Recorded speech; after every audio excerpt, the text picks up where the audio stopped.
पंचायत अध्यक्ष का नाम लिखिए जरा, कौन है आपके यहाँ पर जिला पंचायत अध्यक्ष कौन है। जैसे हम आपको बताएं कि हमारे यहाँ पर जिला पंचायत अध्यक्ष जो है, तो जैसे बुलंदशहर जिला, क्योंकि हमारा गांव जो है वो ऐसे समझिए आप, हमारे गांव की कुछ भूमि जो है वो गौतम बुद्ध नगर जिले में है, और हमारे गांव की जो मुख्य आबादी है वो बुलंदशहर जिले में है। दोनों जिलों में गांव लगता है। तो जैसे गौतम बुद्ध नगर के हैं अमित चौधरी, ठीक है, और बुलंदशहर में आपका अंतुल तेवतिया। तो बताएं जरा मुझे, तो आप सारे लोग जानते हैं, मतलब कि आप अवेयर स्टूडेंट्स हैं, बहुत बढ़िया। कुछ ने लिखा है कि उनको नहीं पता है, भैया पता रखा करो। हाँ? हो सकता है ना कल को आप ही को संभालना पड़े, कुछ पता थोड़ी होता है भविष्य का, क्या पता कल आप प्रमुख हो जाए, कल आप जिला पंचायत अध्यक्ष हो जाए। आप में से ही तो बनते हैं, देश के युवा में से आप में से ही तो सब लोग होंगे। आप में से हो सकता है आज कोई गवर्नमेंट जॉब की तैयारी कर रहा हो, कल सफल इंजीनियर बन जाए, पॉसिबल है। आपकी रुचि कब किधर ट्रांसफर हो जाए पता नहीं है। तो कहने का मतलब उन्होंने बताया 3 स्तर, और तीसरी बात उन्होंने की, पहली बात तो मैंने आपको क्या बताई, उन्होंने कहा लोकतांत्रिक विकेंद्रीकरण हो, सत्ता जो है उनके पास में शक्तियां होनी चाहिए। दूसरा उन्होंने बताया त्रिस्तरीय पंचायत को, और तीसरी प्रमुख बात उन्होंने की कि इनको शक्ति दी जाए। ऐसा नहीं है कि सिर्फ कह दिया जाए, जैसा कि सामुदायिक विकास कार्यक्रम में सिर्फ कह दिया गया और शक्ति किसी को नहीं दी गई कि भाई कैसे कैसे पैटर्न होगा। वास्तविक शक्ति इनको दी जाए, be given the real powers. जब तक शक्ति नहीं मिलेंगी उनको काम करने की, तब तक कार्य नहीं होगा और विकास नहीं होगा। Be given the real powers. हम सब करके मुझे ये बताएं, तीनों आप लोगों को समझ में आई? बड़ा आसान सी बात है। उन्होंने कहा कि भाई इस तरह से करेंगे तो होगा। अपनी रिपोर्ट में उन्होंने ये बात कह दी। और उनकी रिपोर्ट जो है साथी, इसके बाद में जो बलवंत राय मेहता कमेटी की रिपोर्ट है, ये रिपोर्ट फिर कहाँ जाती है? तो जितने भी विकास के कार्य हैं, जब हम गाँवों के विकास की बात कर रहे हैं, तो इसके लिए है फिर हमारे देश में एनडीसी उस समय पर, ठीक है, नेशनल डेवलपमेंट काउंसिल, जिसको राष्ट्रीय विकास परिषद कहा जाता है। तो राष्ट्रीय विकास परिषद के पास में इनकी रिपोर्ट गई, और राष्ट्रीय विकास परिषद ने क्या किया, इसको एक्सेप्ट किया कि हाँ ये जो रिकमेंडेशंस है ये सही हैं, ये सुझाव सही हैं, इस तरह से ही गाँवों का विकास हो सकता है, या निचले स्तर पर नगरों का विकास हो सकता है। तो याद रख लेना, राष्ट्रीय विकास परिषद, राष्ट्रीय विकास परिषद, राष्ट्रीय विकास परिषद अपने आप में एक टॉपिक है ना, इसको आप इकोनॉमिक्स में पढ़ेंगे। नेशनल डेवलपमेंट काउंसिल, कितने लोग बताएंगे नेशनल डेवलपमेंट काउंसिल किस वर्ष में स्थापित की गई थी? नेशनल डेवलपमेंट काउंसिल, एनडीसी, राष्ट्रीय विकास परिषद ने इसे स्वीकृति दे दी। स्वीकृति का मतलब क्या है? एक उसको एक्सेप्ट कर लिया, उसकी रिपोर्ट्स को स्वीकृति दे दी, ये बात याद रख लेना। यानी कि एनडीसी क्या लिख सकते हैं हम, national development council, NDC gave its approval. और साथ में ही यहीं पर यह हुआ था कि जो स्थानीय स्वशासन, आपसे पूछे स्थानीय स्वशासन किसका विषय है, तो वो राज्य सूची का विषय है, कहीं किनारे पे लिख लो, और इसको राज्य सूची का विषय माना गया। लिख लेना, स्थानीय स्वशासन किस सूची में आता है, तो आप कहेंगे भैया वो आएगा आपका इसमें, वो हमारा आ जाएगा आपका राज्य सूची। तो अब राज्यों को, इसको पहला राज्य कौन बना इन सिफारिशों को एक्सेप्ट करने वाला? प्रथम राज्य बना हमारा, फर्स्ट स्टेट, राजस्थान। किस गांव ने इसको एक्सेप्ट किया, कहाँ पर यह व्यवस्था लागू की गई? राजस्थान का नागौर जिला, राजस्थान का नागौर जिला, और नागौर जिले में भी बगदरी गांव, बगदरी गांव, जहां पर इस त्रिस्तरीय व्यवस्था को पहली बार लागू किया गया। ठीक है, कब लागू किया गया था, तो डेट भी इसकी कई बार पूछी जाती है, 2 अक्टूबर 1959। नोट कर लेना, ये तो इसको तो लिखने की जरूरत नहीं है, इंग्लिश में फर्स्ट स्टेट है, छोटी चीज़ें लिख लिया करो। First state Rajasthan, Nagaur district, Bagdari village, 2 अक्टूबर 1959 को। इसके बाद में जो दूसरा राज्य बना था, पहला ही पूछा जाता है, दूसरा उतना इम्पोर्टेंट नहीं है, लेकिन कभी पूछा जाए तो बस नाम के लिए याद रख लीजिए, आंध्र प्रदेश। सेकंड स्टेट कौन बना था? आंध्र प्रदेश। 9 दिन बाद ही यहाँ पर भी इसको, यानी कि 11 अक्टूबर 1959 को यहाँ पर आपका लागू किया गया। किसको लागू कर रहे हैं हम, किसकी बात कर रहे हैं, तो आप याद रख लेना, यहाँ पर हम बात कर रहे हैं पंचायती राज की। पंचायती राज लागू किया गया, क्योंकि सिफारिशें किसको लेकर के हैं? उन्होंने कहा त्रिस्तरीय पंचायती राज होना चाहिए, त्रिस्तरीय पंचायत होनी चाहिए। तो पंचायती राज यहाँ पर इम्प्लीमेंट हो गया, पंचायती सिस्टम यहाँ पर इम्प्लीमेंट हुआ। और ये किसकी वजह से हुआ है? बलवंत राय मेहता की वजह से। तो बलवंत राय मेहता को हम कहते हैं पंचायती राज का शिल्पकार। कौन है पंचायती राज का शिल्पकार? किसने डिजाइन किया इस प्रोसेस को और उनकी सिफारिशें फिर एक्सेप्ट हो गई? तो हम क्या बोलेंगे? The architect of panchayati raj, architect of panchayati raj कौन है? वो है साथी आपका बलवंत राय मेहता। अब देखो समझना, ये वर्ग कौन सा है आपका? बहुत बढ़िया, इतने दिल भेजने के लिए बहुत थैंक यू सर। थोड़ा सा आरबीआई बैंक के बारे में बताओ ना प्लीज। मतलब आरबीआई का कहाँ पर? कल जो मैं जिक्र कर रहा था, मैंने आपसे कहा था कि वो रिपोर्ट्स पर चर्चा करना मतलब कि एक जोखिम उठाना। तो आप ये चाहते हैं कि मैं जोखिम उठाऊं? मतलब बहुत बड़ी बातें हैं। कभी शायद एक मौका आएगा, है ना? तो आएगा भी या नहीं आएगा, लेकिन उसके लिए ऐसा नहीं है कि मैं कोई सिंगल स्टेटमेंट दे दूं। तो वो मेरी रिपोर्ट्स हैं, उन पर मैं काम कर रहा हूँ, और मुझे शायद कुछ घंटे लगेंगे वो सब बोलने में, कुछ घंटे।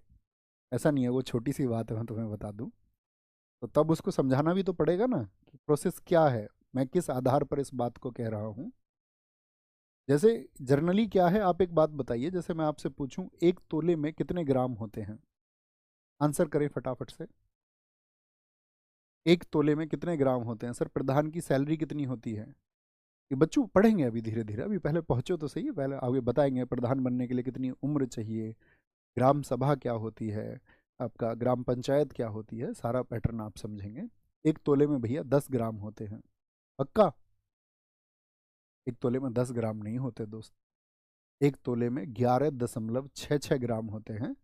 अब आप इसको रिसर्च करना, कैसे अंग्रेजों ने हम सब के माइंडसेट पर यह बिठा दिया कि 1 तोले में 10 ग्राम होते हैं, और आपने उसको एक्सेप्ट भी कर लिया, और आज पूरा भारत देश उसको मानता भी है, जबकि होते नहीं।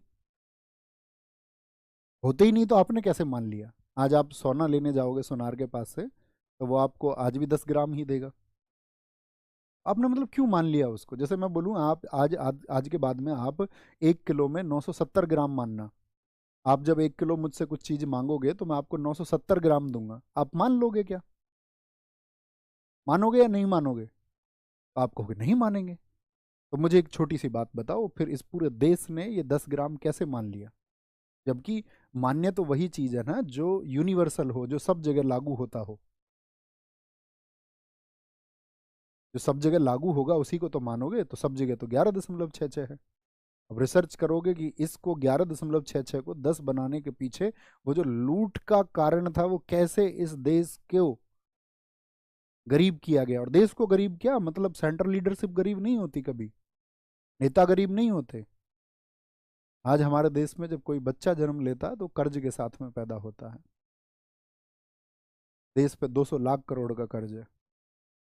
तो वो बहुत मतलब उसके लिए सारी सरकारें जिम्मेदार रही हैं, कोई एक सरकार जिम्मेदार नहीं है। इस पर रिसर्च करना कितना होता है, भैया ने क्या कहा था 1 तोले होता कितना है। तो हम क्यों 10 मानते हैं? हम भी मानते हैं 10, क्यों मानते हैं, है ना? यहाँ पर आएंगे, बात समझ पा रहे हैं? इस बात को समझे, अभी इस टॉपिक पे फोकस करें, उसके लिए कभी समय आएगा जब आप बहुत विकसित हो चुके होंगे, या इस देश में बहुत सारे विकसित लोग होंगे जो उस बात को सुन पाएंगे और समझ पाएंगे, और वो बात सब कुछ बदल देंगी। देखना तुम एक दिन। उसके लिए धैर्य रखें थोड़ा, है ना?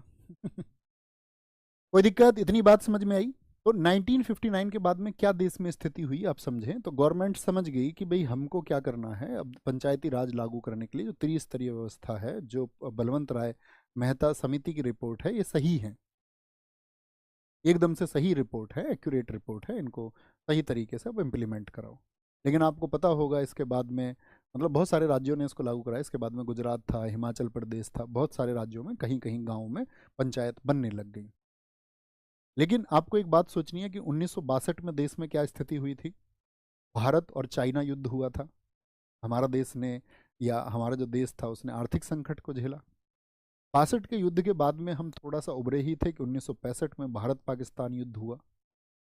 1965 के भारत पाकिस्तान युद्ध होने के बाद में फिर 1971 का युद्ध हो गया भारत पाकिस्तान, उसमें फिर घिरे रहे काफ़ी समय तक। चीज़ें जैसे ही पटरी पे आई तो 1975 में फिर आपका आपातकाल लग गया, इमरजेंसी लग गई 21 महीने के लिए। तो ये जो बीच का पीरियड है, इस समय पर साथ ही जो पंचायती राज था उसको उभरने का मौका ही नहीं मिला। 1970 थम्स अप करके मुझे बताएं, बात समझ पा रहे हैं? 1975 तक क्या है, इसको डेवलप होने का उतना मौका नहीं मिला। तो इसके बाद में एक समिति गठित हुई 1977 में। इंदिरा गांधी जी, मैंने आपको ये सारी बातें बता दी हैं, इंदिरा गांधी जी इमरजेंसी की वजह से चुनाव हार गई, और चुनाव हार गई तो फिर किसकी सरकार आई थी?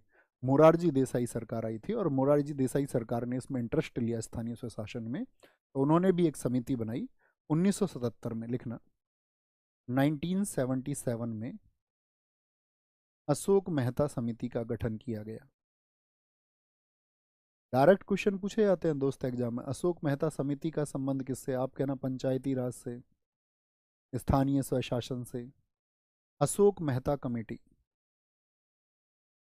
अब ये जो अशोक मेहता कमेटी थी, इसने रिपोर्ट अगले साल दी थी अपनी। जैसे बलवंत राय मेहता की जो रिपोर्ट थी वो तो सेम ईयर में आई थी, लिख लेना इस बात को भी। रिपोर्ट इनकी आई आपका 1978 में।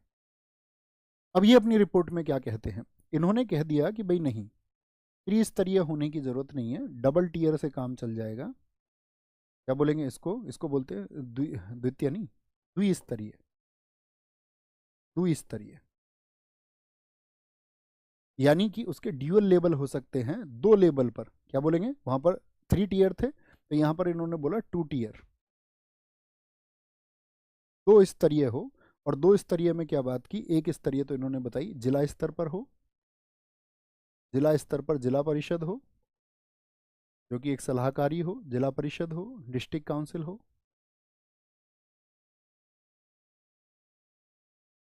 डिस्ट्रिक्ट काउंसिल हो, और साथ में आपका जो मंडल पंचायत हो एक। सीधे बीच का स्तर इन्होंने खत्म कर दिया। कौन से स्तर की बात इन्होंने नहीं की है बताओ जरा? मंडल पंचायत, तो इसको मंडल पंचायत ही हम कहेंगे। इन्होंने कहा था कुछ गांव इकट्ठे करो, और आपको लगे 5, 7, 8, 10, 20 गांव हैं, यानी कि 15 से 20 हज़ार जनसंख्या देखो, और उनके लिए एक मंडल पंचायत बना दो। के का मतलब होता है 1000, हजार। कितनी पॉपुलेशन की बात इन्होंने की? कि 15 से 20 हज़ार की जनसंख्या पर एक मंडल पंचायत हो जाए, और उसके लिए फिर आपका सलाह देने के लिए जिला स्तर पर एक जिला परिषद हो, जिसकी अध्यक्षता जिलाधिकारी करे, वो बताए कि कैसे करना है, इनकी समस्याएं ये उठाए और कैसे सॉल्व होगा, इन तक लाभ पहुंचे। तो कौन सा स्तर इन्होंने खत्म कर दिया? तो आप कहेंगे इन्होंने ब्लॉक लेवल की बात नहीं की, इन्होंने खंड स्तर की बात नहीं की। अब जब इसकी रिपोर्ट दी तो कौन इसको, इस समय पे कौन है पीएम बताओ? तो यहाँ पर पीएम थे आपका मोरारजी देसाई। मोरारजी देसाई। लेकिन मोरारजी देसाई जी की सरकार आप जानते हैं, फिर आपका 1978 में इनकी रिपोर्ट आई, मोरारजी देसाई सरकार इनकी रिपोर्ट से सहमत थी, वो गवर्नमेंट सहमत थी। लेकिन फिर क्या हुआ, बाद में इंदिरा गांधी जी फिर से चुनाव जीतती है 1980 में, और इस समिति की जो सिफारिशें थी, जो रिकमेंडेशंस थी, उनको रिजेक्ट कर दिया गया, क्योंकि मोरारजी देसाई जी की सरकार नहीं रही, उन्हीं का ये इंटरेस्ट था कि कुछ अलग स्तर से कुछ करते हैं। तो फाइनली ये क्या हो गई थी, अशोक मेहता समिति की जो रिपोर्ट थी, मोरारजी देसाई जी की सरकार बनने की वजह से रिजेक्ट हो गई थी। याद रखेंगे हमेशा क्यों रिजेक्ट हुई, यानी कि क्यों अस्वीकृत हो गई? क्योंकि उनकी सरकार नहीं बची, और इंदिरा गांधी जी की सरकार आई, दोबारा सरकार आई कांग्रेस की, और इस समिति की सिफारिशों को क्या कर दिया गया? क्या कर दिया गया? मतलब कि अस्वीकृत कर दिया गया। Sir UPSI Hindi class please, मतलब पूरी बात लिखा करो भाई जब लिखनी होती है। क्या मैं समझा नहीं कुछ? अशोक मेहता समिति, तो क्या बोलेंगे, इसकी रिपोर्ट्स क्या एक्सेप्ट हुई? तो यहाँ पर आपको याद रख लेना है नहीं, 1977 फिर कुछ समिति आई ऐसे ही समय समय पर, हम विकास को पढ़ रहे हैं। जैसे कि आपका एक आई थी JVK समिति 1985 में, इनको भी नोट कर लेना, कभी कभार इनसे भी क्वेश्चन आ जाते हैं। JVK समिति का गठन कब हुआ था? JVK कमेटी 1985 में। इसने भी